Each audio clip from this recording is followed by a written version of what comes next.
Everyone, this is doctor Ranjana from global institute for IAS. तो आज बेटा डिस्कशन होगी इस न्यूज़पेपर और इसके अंदर बच्चे सबसे ज्यादा अभी हमारी इंपॉर्टेंट न्यूज कुछ पंजाब को रिलेट करते भी हुए हैं और कुछ आपकी इन्वायरमेंट के साथ रिलेटेड है। पर सबसे पहले बात करते हैं पंजाब की। आपको पता है यहाँ पे प्रोग्राम चल रहा है हमारा युद्ध नशे विरुद्ध, marching towards a drug free Punjab. तो अब तक क्या हुआ, इसका डाटा कहाँ से लोगे आप अपने एग्जाम में कैसे लिखोगे? सो this is what government is telling us in the form of data. तो यहाँ से ही आप ऑब्वियसली चीजों को लर्न करो। टोटल एफआईआर रजिस्टर्ड जो है वो 13,242 हुई है। इसके अंदर 21,000 अप्रोक्सीमेटली आपके जो है अरेस्ट हो चुके हैं। टोटल ड्रग जो है वो 19,224 मतलब अराउंड 20,000 जो है केजी आपकी ड्रग पकड़ी गई है। Drug victims are being sent to rehabilitation centers for treatment. Then due to strictness by Punjab police, there has been a major reduction in heroin supply from across the border. So border से भी heroin कम आ रही है। So इसके लिए government ने एक number भी जारी किया है। यहाँ पे आप जो है वो बता सकते हैं अगर आपको कोई इन्फॉर्मेशन पता है ड्रग्स के साथ रिलेटेड तो। So this is important data. FIR registers, total arrest. सबसे important क्या है, टोटल ड्रग कितनी सीज हुई है, अराउंड 20,000 kg। बस इतना सा डाटा आप मार्क करके रख लो, आपको पीसीएस के अंदर अभी ये बहुत ज्यादा काम में आने वाला है।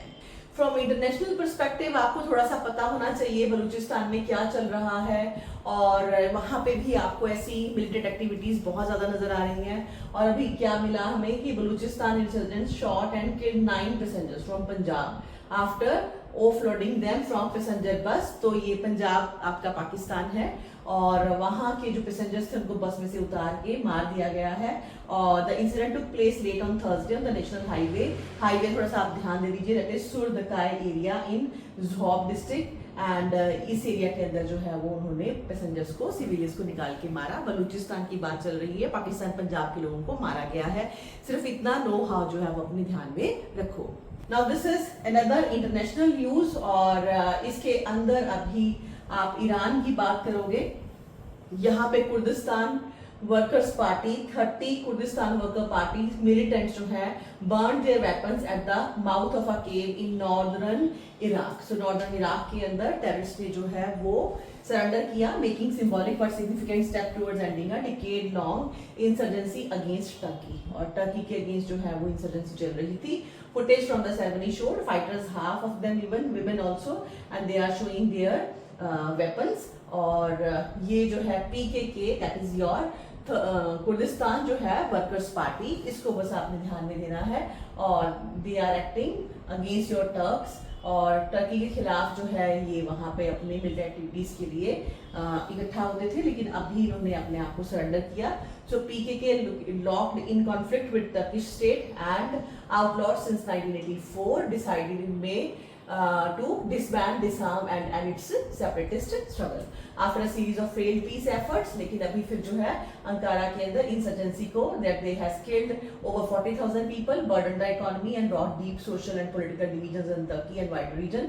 So ceremony was held at the entrance of it Jashana cave। Now Jashana cave को थोड़ा ध्यान दे देना geographically, and the town of Dukan 60 kilometer north west of your Sulaymaniyah in the Kurdistan region of Iraq's north। और ये जो reason है आपका Iraq का नॉर्थ पड़ता है कुर्दिस्तान, लेकिन ये लोग अगेंस्ट थे, that is against your Turkey, right. तो पीके के पार्टी क्या है इसके बारे में थोड़ा सा ध्यान रखो, प्रीलिम्स में भी आपको ये बात काम में आ सकती है। नेक्स्ट न्यूज जो है बेटा ये आपके काम में आएगी in the form of case study, specifically when we have to deal with the issues like climate, environment के साथ रिलेटेड, फॉरेस्टेशन, इनफैक्ट एफॉरेस्टेशन के साथ रिलेटेड। तो it's a wonderful case study. तो देखो इंग्लैंड के अंदर 7 foot piece of tree trunk, वो जो है एक तरह से इन्होंने उसके लिए अलग से गैलरी बनाई है और ये बात को ध्यान में देने के लिए कि किस तरह से आप डेवलपमेंट के नाम पर इतने पुराने जो पेड़ हैं उनको काट रहे हो या काट सकते हो, और ऑब्वियसली जिसमें कि हम सबकी जिंदगी जो है वो जुड़ी हुई है। सो उसको लेके बहुत अच्छी एक केस स्टडी है। Now when England's beloved sycamore gap tree, ये ट्री ही अपने आप में बहुत पॉपुलर है, that is sycamore gap tree was chopped down almost 2 years ago। 2 साल पहले इस ट्री को जो है है वो काटा गया in an act of vandalism, सिर्फ वैंडलिज्म के नाम पे, गुंडागर्दी के नाम पे। Only its stump remained, then enormous trunk and branches lay sprawled. Now nearly 7 foot piece of trunk, अब इसकी 7 फुट जो है वो ट्रंक या तना बचा है, that will stand upright again as a part of permanent art exhibition. तो इसको एज अ इन्होंने आर्ट एग्जीबिशन का हिस्सा बना दिया है ताकि लोगों के अंदर अवेयरनेस आए, सेंसिटिविटी आए towards felling of the tree. Now Charles Vinay, the artist, said that his vision for the installation evolved substantially as he interviewed hundreds of people about how dear the tree was to them. लोगों से उन्होंने पूछा, जिनकी gallery है, जो artist है, कि tree आपको कितना प्यारा था। It became clear that the memorial needed to allow for people not only to see the trunk but also to touch it. Quite a lot of people mentioned hugging the tree. He said that installation at the Sill जो है visitor centre at Northumberland national park. Now this is very important, Northumberland national park के अंदर, and national park about 30 miles west of Newcastle upon Tyne includes 3 oak branches, 3 oak benches positioned around the tree and trunk so that people can use it as a gathering spot. तो उसके आसपास जो है इन्होंने benches भी लगाए हैं, वहां पे बैठ के आप फील कर सकते हो ट्री को, and the felling of the tree in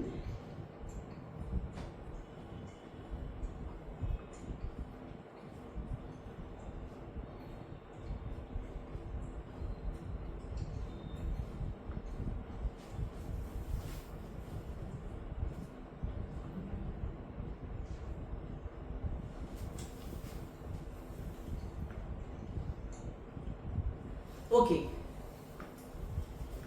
September 2023 brought an outpouring of grief. 2023 में हुआ था, तब लोगों ने वाकई इस चीज को लेके बहुत दुख हुआ उनको, और इसी वजह से यहाँ पे cell phone data, close circuit television, traffic cameras place them both at the scene, both man denied involvement. तो देखो कितना ज्यादा ये जो फॉरेनर्स है ये नेचर को प्यार करते हैं कि अगर आउट ऑफ वैंडलिज्म एक ट्री काटा गया तो कितना they are concerned about it, और इसको लेके इतना कंसर्न है कि अब उन्होंने इसको एक आर्ट फॉर्म में चेंज किया और लोगों की सेंसिटिविटी को अराइज करने के लिए। One of the Britain's most photographed tree है ये, विच स्टूड फॉर 150 years, 150 साल पुराना ट्री था, सबसे ज्यादा फोटोग्राफ ट्री था। The sycamore gap was featured even in 1991 film Robin Hood. Robin Hood picture के अंदर भी ये ट्री था, इसीलिए इसको लेके डेफिनेटली बहुत ज्यादा ह्यू एंड क्राई तो होना ही था। नाउ प्रिंस ऑफ, और जो है thieves starring even Kevin castor and Morgan Freeman, तो इस तरह की मूवीज में ये थी जो है वो दिखाया गया था। सो लोकल्स को बहुत ज्यादा प्यार करते थे, तो इसी वजह से इसके खिलाफ अपनी बात रखने के लिए, लोगों के अंदर सेंसिटिविटी राइज करने के लिए एक स्पेसिफिकली जो है इन्होंने इसको एक मास्टरपीस, एक आर्ट का नाम जो है वो दिया, और अब इसके लिए आर्ट गैलरी में भी जो है वो एक प्लेस जो है वो बना दी गई है। कैसे यूज करेंगे? इन the form of suggestions use कर सकते हो, सॉल्यूशंस में यूज कर सकते हो कि किस तरह से हम लोगों का ध्यान खींच सकते हैं, लोगों का ध्यान अट्रैक्ट कर सकते हैं एफॉरेस्टेशन की तरफ, या जो डिफॉरेस्टेशन के नुकसान है उनकी तरफ। तो इतने पुराने पुराने जो ट्रीज हैं, अगर वो वहां पे तो आउट ऑफ वैंडलिज्म काटा गया है, यहाँ पे तो हमारी गवर्नमेंट्स इसमें हिस्सा लेती हैं, but still a kind of like this kind of awareness is very much needed. तो इस तरह की आपकी स्टडी का रेफरेंस वहां पे दे सकते हो, जहाँ पे की क्वेश्चन डिफॉरेस्टेशन के ऊपर है, या obviously how we can raise more sensitivity and awareness of the people around your nature। तो वहां पे इसको आप कोट कर सकते हो because it's a real example. Next news जो है वो हमारी अगेन इंटरनेशनल है, गाजा को लेके, बिकॉज आपको कभी भी ह्यूमन राइट्स पे क्वेश्चन लिखना पड़ सकता है, और उसमें लेके थोड़ा सा डाटा आप रेफर कर सकते हो कि कैसे the UN rights office said on Friday that it had recorded at least 798 killings within the past 6 weeks at 8 points in Gaza। जहां पे कि लोग मदद लेने के लिए आते हैं, वहां पे अभी सिर्फ इतना रिकॉर्डिंग हुआ, पता नहीं असलियत में कितनी है, दैट इज 798, और run by Gaza humanitarian foundation. So this is the worst thing of this time of your Israel's attack on Palestine, and US organization backed by Israel है, and near convoys run by other even relief groups। बस इस बात को आपने ध्यान में रखना है कि कितनी किलिंग्स हैं जो सिर्फ आपके बेसिकली जहाँ पे उनकी हेल्पिंग पॉइंट्स है वहां पर ही हो रही हैं। ओवरऑल जो है from May 27 up until 7th of July we have recorded 798 killings including 615 in the vicinity of the Gaza Humanitarian Foundation site। So this data you just make it like write it somewhere so you can refer to it whenever the need arises cases जहाँ के भी आपको humanitarian concern पे बोलना होगा regarding the attack of Israel upon Gaza, right.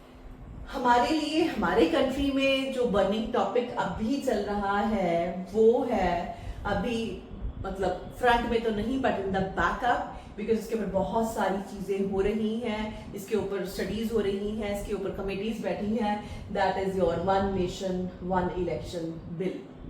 और हमें ये काम आने वाला है proper, that is in GS2, because मैं यहाँ पे यूपीएससी के पॉइंट ऑफ व्यू से जनरली बात करती हूँ, बट सिलेबस के अकॉर्डिंगली आप अपने आप थोड़ा सा देख सकते हो PCS में कहाँ पे है, but this GS2 is also there in your PCS, same syllabus that is of your constitution and constitutional organisations.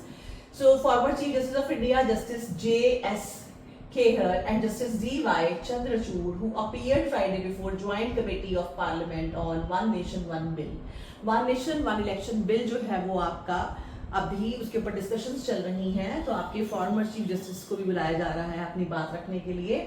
Now these are learned to have said that bill does not violate the basic structure of the constitution. ये points लेते जाओ। Number 1 तो वो कह रहे हैं कि हाँ ठीक है ऐसा हो सकता है, ये इनकी ओपिनियन है, हम ये नहीं बोल रहे कि ऐसा सही है या मैं बोल रही हूँ या आप बोल रही हो। No, always refer to the person जो बात बोल रहा है। तो इनके ओपिनियन में ये जो है वो basic structure of the constitution के अगेंस्ट नहीं है। However, they were said to have underlined that the bill in the present form may not pass the constitution muster, especially with regard to the sweeping powers given to the Election Commission of India. लेकिन जिस form में ये bill है, ये election commission की powers को बहुत ज्यादा बढ़ा रहा है, जो कि as per the provision of constitution नहीं है। Earlier, former CJI U Lalit and Ranjan Gogoi, who too appeared before the panel, had raised the issue of possible legal challenge to the bill. उन्होंने भी इस तरह के ही issues उठाए। Then Justice Kehar and Chandrachud had almost a 5-hour long discussion with committee. They were said to have not only gone through the entire bill provisions by provisions, but also discussed the larger issues of constitutional philosophy, morality, politics associated with the bill. तो उन्होंने बहुत ज़्यादा detail में जो है इसके बारे में बात की। Later committee chairperson, now this is very important, committee के हमारे जो है वो चेयरपर्सन कौन है, दैट इज PP चौधरी। याद रखना इस चीज को, PP चौधरी जो है वो चेयरपर्सन है, तो उन्होंने इसके बारे में बताया। Now we got valuable input and many in fact your issues that member had were clarified, or they had said that members that it was a golden opportunity for nation building and they should avail it as they will not get it back again. Parliamentary committee proceedings are privileged and details of exchanges between members. तो इस तरह की parliamentary committees जो हैं वो discuss करती हैं public के साथ। मीटिंग्स जो है नॉट मेड पब्लिक, उसको पब्लिक नहीं किया जाता, लेकिन इसके बारे में जो है वो क्या फाइनली राय निकली है वो बताया जाता है। So issues related to bill being silent on the situation such as important imposition of emergency, पर इस बिल के अंदर इमरजेंसी की इम्पोजिशन के बारे में नहीं बोला जा रहा है। Whether elections could be forced even if an assembly had just 3 months of the tenure. अब किसी असेंबली की सिर्फ अभी जो लाइफ है सिर्फ 3 months की है, लेकिन वन नेशन वन इलेक्शन का टाइम आ गया तो क्या उसको खत्म कर दिया जाएगा?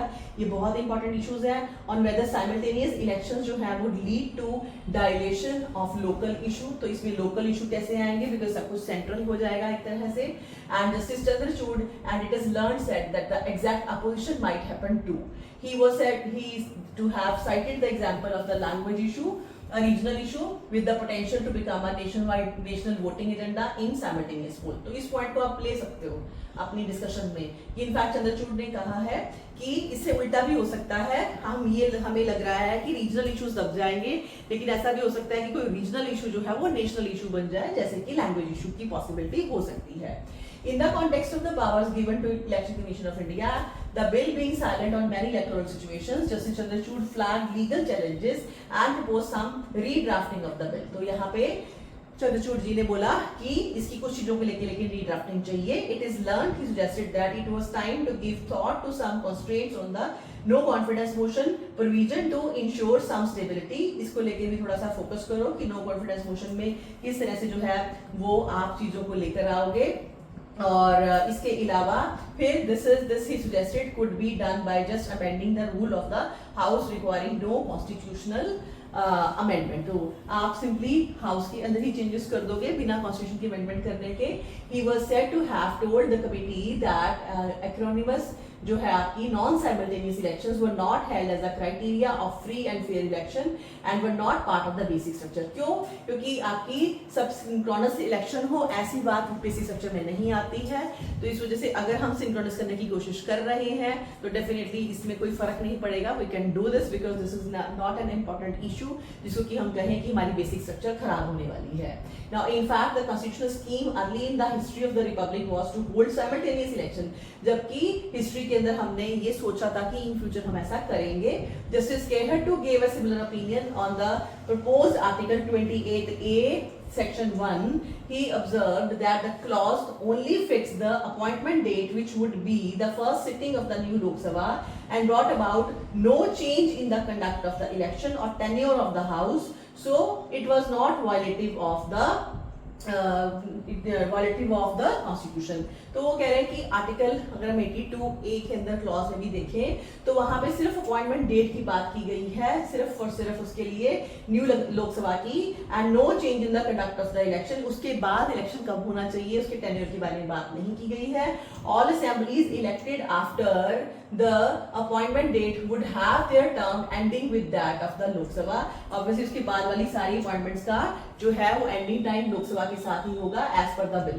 So Justice Chandrachud view the constitution only provides for a maximum term that is 5 years। minimum term की बात नहीं कर रहा। इस वजह से अगर आप किसी भी असेंबली को जल्दी हटा देते हो तो वायलेशन ऑफ द कॉन्स्टिट्यूशन नहीं है as per our earlier जो है ex-CGI, and there is no minimum guarantee term, and he was said to have pointed out that in parliamentary democracy there was no guaranteed term at all, and government had to prove its mandate throughout the 5 years through the check of the no confidence motion। इसके अलावा justice care observed that the bill, while curtailing the term of assembly to only the unexpired term that is less than 5 years, also ensures that the electorate is clearly informed about the reduced term at the time of voting। That means कि voting के time पे भी electorate को पता ही होगा कि इस assembly की टेन्योर जो है वो कम हो सकती है। So these are very important points. Bill pass होगा नहीं होगा आगे क्या होगा, स्टिल इन पॉइंट्स को आप लर्न कर लीजिए बिकॉज आपको वन नेशन वन इलेक्शन में जब भी क्वेश्चन आएगा तो आपके पास ऑलरेडी वेल फॉर्म्ड ओपिनियन है with reference to our ex-CGIs। इससे अच्छी बात आपके लिए कोई नहीं हो सकती है, तो इसको आप अच्छे से लर्न जरूर कर लेना। नेक्स्ट न्यूज पंजाब के बारे में है और हमने ये बिल की फॉर्म में डिस्कस किया था कि अब एक से ज्यादा अब पूरे स्टेट के अंदर इनफैक्ट जो है वो बुलेट कार्ट रेसेस हो सकती हैं, ना कि at the place which is known as mini Olympics. उसके अलावा जहां भी आप चाहो गवर्नमेंट वो करा सकती है, और इसको लेके जो है ये बिल हमारा जो है वो यूनानिमसली पास हो गया है। And the draft of the anti secretaries bill was not tabled in the Punjab Vidhan Sabha, जबकि आपका सेक्रेटरीज बिल भी लाना था वो अभी पेश नहीं हुआ। डिसाइड जो है despite the assurance of your chief minister earlier even in the house pass Punjab prevention of cruelty to animal Punjab amendment bill 2025 paving the way for resumption of bullet cart racing in the state. तो अब ये कहीं पे भी जो है वो आपकी रेस जो है वो हो सकती है। बस this is all important for us, बाकी पॉलिटिकल चीजों को हमें ध्यान में देने की यहाँ पे जरूरत नहीं है। इसके अलावा हमारी असेंबली के अंदर और भी बिल पास हुए हैं, सिर्फ उनके नाम देखते हैं कौन कौन से बिल्स पास हुए हैं। असेंबली ने यूनिवर्सिटी पास किए हैं 5 bills clearing date for setting up of 2 universities. 2 universities इसके लिए साथ आएंगी। Resuming bullet cart race, making labour reforms for establishment and setting up of your labour reform fund. तो हायर एजुकेशन मिनिस्टर जो है ये लेके आए आपका that is table the Rayat Bahra professional university Hoshiarpur bill 2025 and CGC university Mohali bill 2025 ये पास हो गए हैं। लेबर मिनिस्टर जो है वो हमारे दैट इज सरनप्रीत सिंह, ये इंट्रोड्यूस किया उन्होंने Punjab shop and commercial establishment amendment bill of 2025 and Punjab labour welfare fund bill 2025 ये पास हो गया है आपका। एंड इसी के साथ ही हम कर चुके हैं that is prevention of cruelty to animals Punjab amendment bill of 2025 ये ऑलरेडी जो है वो क्लियर कर दिया गया है। सारे बिल जो है वो सिर्फ हमें ध्यान में रखने हैं। कौन कौन से 2 यूनिवर्सिटी वाले बिल्स हो गए हमारे, एक रियात बहारा है, एक CGC वाला बिल है आपका, और उसके बाद एक हमारा जो है वो पंजाब लेबर वेलफेयर फंड के साथ रिलेटेड है, एक है हमारा पंजाब शॉप्स एंड कमर्शियल जो है एस्टैब्लिशमेंट के लिए, और 5वां बिल दैट इज रिगार्डिंग आपकी prevention of animal cruelty.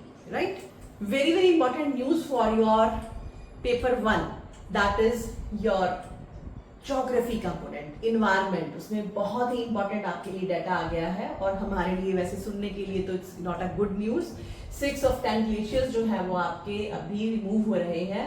6 out of 10 glacier lakes in the Indus basin हमारे पास ही है, इसलिए और भी खतरा है। इन हिमाचल प्रदेश expanded in size over the past year and one has decreased while 3 remain stable. These glacial lakes have 23 dams with each having a surface area of more than 10 hectare. In addition, there are also 5 large water bodies, each exceeding 10 hectare located in the Indus Basin. And in the detailed affidavit submitted, तो किसकी study है ये आपकी national green tribunal को affidavit दिया गया है on 8 July. The central water commission बता रही है, बहुत important, that as per the criteria for risk indexing of glacial lake CRIGL, यहाँ से प्री का क्वेश्चन भी बन सकता है। 4 glacial lakes fall under category 2, 4 under category 3, 2 under category 4. No glacial lake in Himachal fall under category 1, that is lake having size of 70 hectare or more. तो बहुत बड़े साइज तो इनके नहीं है कैटेगरी 1 के under.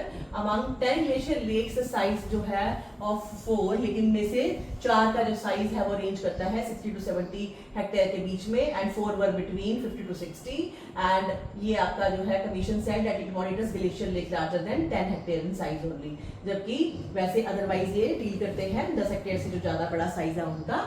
The 6 expanding lakes in Himachal are among 34 such glacial lakes identified in Himalayan region including Uttarakhand जहाँ पे 1 ग्लेशियर लेक है, लद्दाख में 4 है, जम्मू कश्मीर में 5 है, सिक्किम में 15 ग्लेशियर लेक है, अरुणाचल प्रदेश में 3 ग्लेशियर लेक हैं। And meanwhile 19 hydroelectric projects built in Himachal Pradesh mostly downstream of 23 dams along the flow path of these lakes have been studied under glacial lake outburst floods GLOF। इसे pre में already question आ चुके हैं 2-3 साल पहले। So this risk assessment between 2009 and 2024 ये already risk assessment कर रहे हैं and the affidavit was filed in जो है response to 2024 study conducted by Himachal Pradesh council for science technology and environment. तो इस काउंसिल ने ऑलरेडी स्टडी किया which reported the formation of around 500 new glacier lakes between 2019 to 23। नई glacier lakes बन रही हैं, इसका मतलब ग्लेशियर्स पिघल रहे हैं। Bringing total number of such lakes in Indus Sutlej basin is 1048। Notably Wadia institute of Himalayan geology has also prepared glacier lake invention जो है उत्तराखंड के अंदर 2015 एंड एचपी के अंदर उन्होंने भी कहा है 1266 जो है ऐसी लेक्स हैं with total area of 7.6 square kilometre Uttarakhand, 958 lakes with in total area and 9.6 square kilometre in Himachal Pradesh. Now the tribunal was further informed that your Tirloki glacier in Bhaga river basin, a tributary of Chenab in Lahore, Spiti, has been identified for a long, in fact, term monitoring for a long term. So Bhaga river, then Tirloki glacier, इसके ऊपर आप ध्यान रखना। And for the same meteorological and hydrological observatory was established near Yotse village last year and 3 major आपके जो glaciers हैं कौन कौन से इनके नाम के साथ आप एसोसिएट कर लो अपने आप को, that is Triloki and Mulkila and 1 जो नेम्ड ग्लेशियर है कंट्रीब्यूट टू डिस्चार्ज जो है major at the observatory. And now geodetic mass balance study, snow cover assessment and seasonal melt analysis will be conducted to understand temporal changes in the contribution of snow melt glacier and melt and the rainfall to river discharge in the basin। तो इसका क्या असर होगा ये सारा study किया जाएगा। In situ measurements of glacier melt will also be taken to validate the result of the geodetic mass balance studies because obviously अब अर्थ के मास में एक जगह पे जो इकट्ठा है उसके अंदर भी चेंज आपको मिलेगा और इतनी सारी ग्लेशियर्स पिघल चुके हैं, लेक में कन्वर्ट हो चुके हैं, तो और ज्यादा खतरा है हमारे पास overhead. and now these observations will support validation of the glacial and your hydrological models such as your, इसके अलावा हमारे पास कुछ हाइड्रोलॉजिकल मॉडल भी हैं, स्नोमैट, स्पाइक एंड VIC। सो बस इतना सा आपने ध्यान में रखना है कि विच इज द रीजन जहाँ पे कि और कौन सा एग्जैक्टली आपका ग्लेशियर जिसको लेकर बहुत ज्यादा स्टडी की गई है and these all glaciers fall under which area and थोड़ा सा reference to different states where these lakes are more in number, right. So this is all for today. बहुत ज्यादा आपके पास न्यूज नहीं है, इसको साथ ही कवर कर लो, डाटा को आप कहीं ना कहीं नोट डाउन कर लो और सॉफ्ट कॉपी आप टेलीग्राम पे जाकर मेरे चैनल में जाके इसको आप ले लो और मार्क करके थोड़ा सा उसके ऊपर काम कर लो। So thank you so much for watching और नेक्स्ट वीडियो के साथ, नेक्स्ट जो है आपके न्यूज़पेपर की कवरेज के साथ मैं फिर से आपको मिलती हूँ।